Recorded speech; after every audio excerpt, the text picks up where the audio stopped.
you come to realize that there are no accidents in this universe. Everything that takes place have the pieces moved around by something bigger than all of us. And so it was called the I Am Discourses. And I quote from the I Am Discourses. The first expression of every individual everywhere in the universe, either in spoken word, silent thought, or feeling, is I am. Recognizing its own conquering divinity.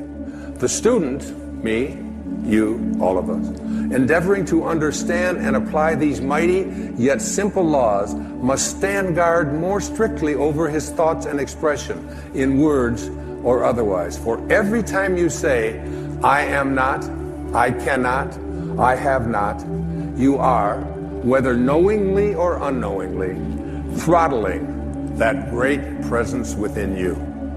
You must be conscious of how you use these words. I am. I am strong. I am well. I am content. Even if your senses tell you something different, I am. And as we move now into the meat of this program, you'll see that putting the words I am in front of something into your mind and imagination is a very powerful way to attract into your life, recognizing your own divinity. Particularly the work of Neville and the work of U.S. Anderson and the I Am Discourses. I came up with, in putting that all together, what I call five wishes fulfilled foundations for being able to attract into your world and become the kind of person that you expect yourself to be. Remember what I said about the quote on the wall of the swimming pool. If you want to accomplish anything, which means to become an extraordinary level of consciousness person, you must first expect it of yourself. You must see yourself and be unafraid to say to yourself, I am connected at all times to my source, to the divine mind, to the Tao, to God, to that which is the creator of all. I am a part of it. And the first of these five foundations I call imagination. Imagination. Many of our greatest thinkers have spoken about the power of imagination. William Blake said that what is now proved was once only imagined. Now think about the importance of that. If you want to have something show up in your life, the kind of person you would like to become, manifest something new into your life, something powerful, whatever it might be, you obviously must first be able to imagine it. Your imagination. This is yours and yours alone. You can place anything into your imagination that you want to place there, independent of what anybody else says about it, independent of what your senses tell you, independent of all the evidence that may be to the contrary.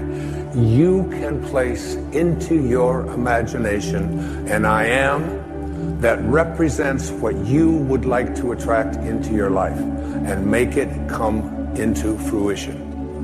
Einstein's most famous quote, one of his most famous observations, he said, imagination is more important than knowledge. Knowledge is limited. Imagination encircles the world. Placing these I ams into your imagination, I had some of you I'm sure know about it because it's been all over the papers and so on, a diagnosis of leukemia a couple of years ago. And for a while, I kind of began to believe some of the things that were being told to me about what happens when you have this particular kind of leukemia. And I have instead, in the last year or so, had some of the most amazing, astonishing things happen into my life, where I have felt I was just so alive and so strengthened and so fully connected to my source, knowing. Basically, I have a knowing in here that life itself is a sexually transmitted terminal disease, okay? That's basically the fact, all right? So I'm not saying that all you have to do is put into your imagination an I am that says I am, and you're going to live forever. But every moment that you do have until you are called can be a moment of exquisite, extraordinary power, living from that place. And that's the decision that I made. I have never felt so powerful as I have the last several years, since I recognized the power that I have in my imagination to place something there and live from it. Einstein once said, if you want your children to be intelligent, read them fairy tales. If you want your children to be more intelligent, read them more fairy tales. It's one of the reasons I've taken to writing children's books, to give children an opportunity to explore that thing called their imagination from the time that they're just little boys and little girls. And what I have in my imagination is a do not disturb sign. And it's like mentally inside, I've placed that in there. I do not anyone to disturb or try to change around anything that I have placed in there about what is possible for me. So you never want to place into your imagination any thought that you would not want to materialize. You never want to allow in your imagination to be contaminated by the way life used to be. Your imagination is yours.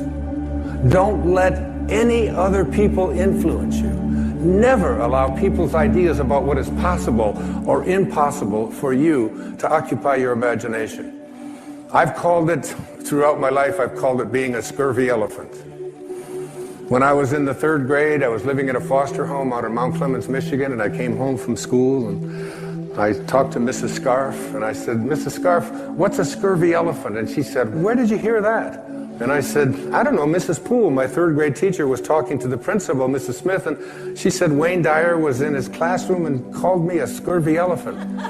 So she got on the phone and she called up and the principal said, oh, that's Wayne. He gets everything mixed up. She didn't say that he was a scurvy elephant in her classroom. She said that he was a disturbing element in her classroom. A disturbing element is someone who has in their imagination the possibility that they can do anything, that all things are possible.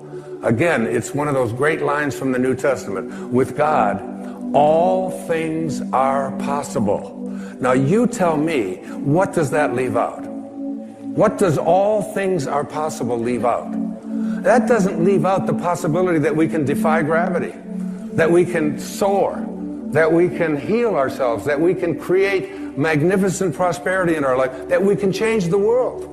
I said at one of the breaks here to the audience here tonight, I really believe that if this message gets out there into the world, we can shift the consciousness of this planet. If enough of us begin to believe, we're placing into our imagination a world that we want to live in, that has no limitations, and that is based on living from a place of love and kindness and God consciousness and spiritual awareness, divine mind at work. I believe it's possible.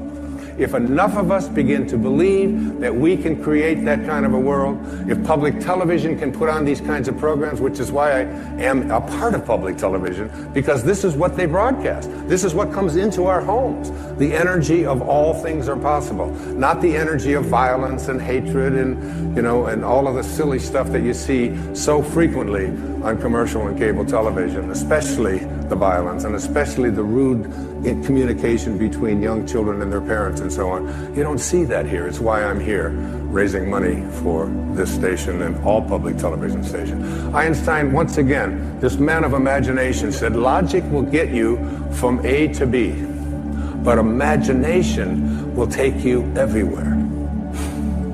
That's the first of these wishes fulfilled foundations. The second foundation is very significant and very important.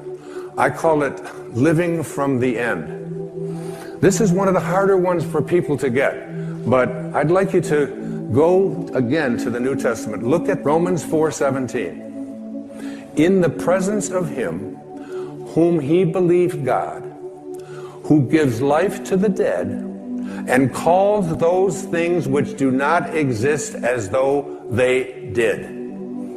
And calls those things which do not exist as though they did. Those are very important, significant words.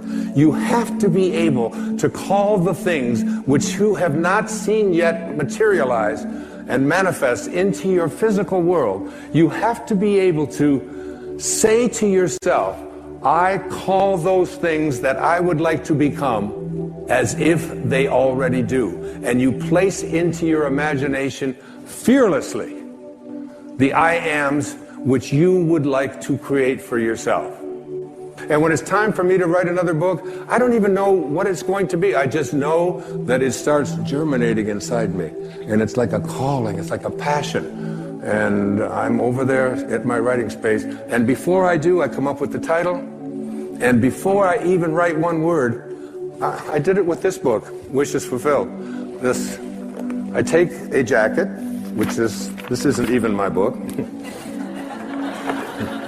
And I take this jacket and I ask the art department at Hay House if they will please design a book with this title. And I put it around another book, which I have done, and I set it on my writing space next to Ralph Waldo Emerson and Jesus Christ picture and Paramahansa Yogananda and my children and the people that I love deeply and profoundly in my life. And I look at it with 3 white candles that I light every single time I sit over there. And I look at that jacket. And it's as if I call those things, the book does not exist. I call it as if it did. When my leukemia diagnosis came in, the information that was sent to me continuously was, it's incurable. This is something that you can't change. And I would say to my children who would send me this, I would say, I'd really appreciate it if you didn't send me that kind of stuff. And they'd say, what do you mean? Why, Dad? Why wouldn't you want us to send that? It says that right in there. I said, what part of I am well is it that you don't understand? Because I have placed that into my imagination. I have a wonderful quote by the man I've cited before. His name is Neville, and it goes like this. He says, disregard appearances, conditions, in fact, disregard all evidence of your senses, that is what your eyes and ears tell you, that deny the fulfillment of your desire, whatever it is you want to attract into your life. Disregard appearances, conditions, in fact, all evidence of your senses that deny the fulfillment of your desire. Rest in the assumption that you already are what you want to be. For in that determined assumption, you and your infinite being, your extraordinary self, which is what this program is about, are merged in creative unity, and with your infinite being, God, all things are possible. God never fails, and you are a piece of that which never fails. And you are going to move beyond just being a piece and just being a fragment and just being a segment until it becomes your overwhelming knowing that you have within you this divine capacity.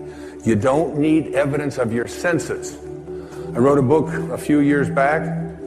The title of it, I had to get my publisher because they didn't understand it. They called back, they said, I think you got this wrong. I said, no, it's called You'll See It When You Believe It. Not the other way around. People will say, well, I'll believe it when I see it. It doesn't work that way. You'll see it when inside you have a knowing.